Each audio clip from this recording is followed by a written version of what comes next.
The entertainment world is mourning the loss of a 70s TV icon. Demond Wilson, best known as Lamont Sanford opposite Red Fox on the hit series Sanford and Son, passed away on January 30, 2026, at age 79. His publicist confirmed the news, and his son shared that he died peacefully at home in Palm Springs, California, following complications from prostate cancer. The final curtain closed on a gentle presence. Demond Wilson, the patient, steady Lamont who balanced Fred Sanford's wild energy and humor, left quietly. A name tied to childhood memories for millions, a face that filled American living rooms in the 1970s. His funeral was private, reserved for family and close friends. No red carpet, no cameras, no large tributes from former co-stars. The service reflected the man he became in later years. Low-key, personal, far from the spotlight. Why so quiet? The absence of the original Sanford and Son cast wasn't a snub or lingering feud. It was simply time. Most had already passed. Red Fox in 1991, heart attack, 68. LaWanda Page, Aunt Esther. In 2002, 81. Whitman Mayo Grady. In 2001, 70. Don Bexley Bubba.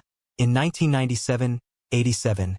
Greg Morris, Officer Hopkins. In 1996, 62. Nathaniel Taylor, Rollo. In 2019, 80.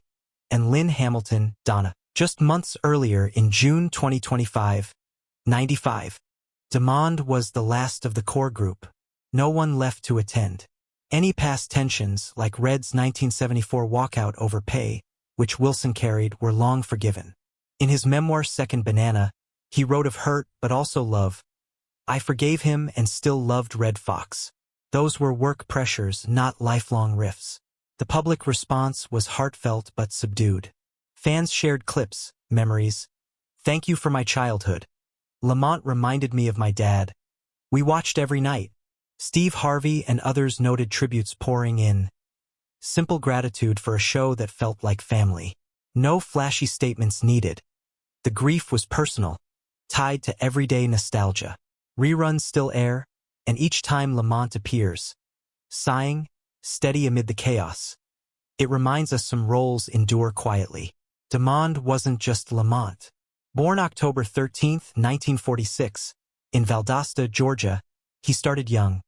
Broadway at 4, Apollo Theater dancing at 12. After Sanford and Son, 1972 to 1977, he took supporting roles, guest spots, girlfriends, and became an ordained minister/author. Fame came early, but he chose a quieter path later, no chasing spotlights.